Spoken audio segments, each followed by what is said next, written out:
Assalamualaikum teman-teman, selamat datang di channel Abdul Rosid.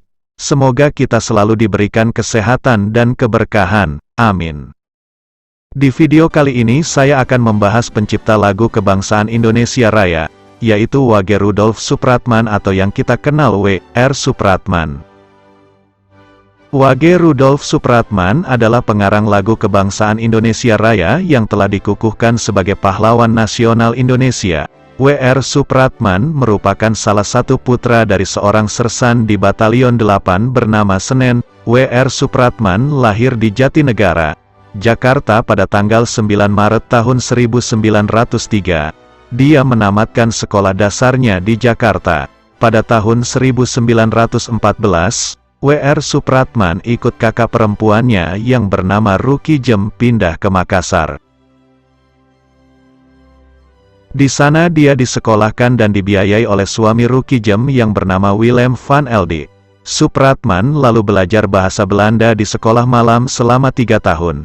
Kemudian melanjutkannya ke Normal School di Makassar sampai selesai. Ketika berumur 20 tahun, lalu dijadikan guru di sekolah angka 2. Setelah tidak lagi menjadi seorang guru, W.R. Supratman kemudian bekerja di sebuah perusahaan dagang. Setelah beberapa waktu lamanya W.R. Supratman memutuskan untuk pindah ke Bandung dan bekerja sebagai wartawan di harian Kaum Muda dan Kaum Kita. Pekerjaan itu sendiri tetap dilakukannya meskipun akhirnya dia tinggal di Jakarta.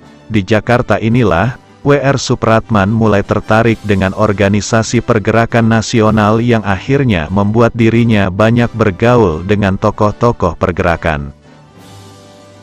Rasa tidak senangnya terhadap penjajahan Belanda mulai tumbuh dan akhirnya dituangkan dalam buku Perawan Desa. Buku itu disita dan dilarang beredar oleh pemerintah Belanda. Rasa cintanya terhadap Indonesia semakin hari semakin besar sehingga membuatnya ingin menyumbangkan sesuatu bagi perjuangan bangsanya. Tetapi, ia tidak tahu bagaimana caranya, karena ia hanya seorang wartawan dan pemain musik hingga suatu hari. Secara kebetulan W.R. Supratman membaca artikel berjudul Manakah Komponis Indonesia yang bisa menciptakan lagu kebangsaan Indonesia yang dapat membangkitkan semangat rakyat dalam majalah Timbul terbitan Solo. Membaca artikel ini, hati Supratman tergerak, dan merasa tulisan itu seolah ditujukan kepada dirinya. Tidak ada catatan yang pasti kapan Supratman menulis lagu kebangsaan. Ada pendapat yang menyatakan ia menciptakannya tahun 1926. Pada Kongres Pemuda pertama, 1926, Supratman yang hadir ingin menawarkan kepada ketua Kongres agar ia diberi kesempatan memperdengarkan lagu itu di hadapan para peserta. Namun karena keberaniannya belum cukup, W.R. Supratman akhirnya membatalkan niatnya. Baru pada Kongres Pemuda kedua, tanggal 28 Oktober tahun 1928, pada malam penutupan, W.R. Supratman dengan gesekan biolanya mengiringi sebarisan paduan suara membawakan lagu Indonesia Raya. 2 bulan setelah lagu ini diperkenalkan, lagu ini kemudian banyak dinyanyikan dalam acara-acara penting. W.R. Supratman kemudian memiliki ide untuk mengabadikan lagu perjuangan itu ke dalam piringan hitam. Untuk merealisasikan idenya, W.R. Supratman lantas menghubungi Yo Kim Chan yang akhirnya membantunya merekam, memperbanyak dan menjual piringan hitam berisi lagu Indonesia Raya untuk pertama kalinya. Dalam piringan tersebut, W.R. Supratman memainkan biola sambil menyanyikan lagu Indonesia Raya dengan 2 irama, mars dan keroncong. Maraknya peredaran lagu Indonesia Raya ini, membuat W.R. Supratman sering diinterogasi PID, Intel Belanda, yang sempat berujung pada pelarangan peredaran lagu tersebut.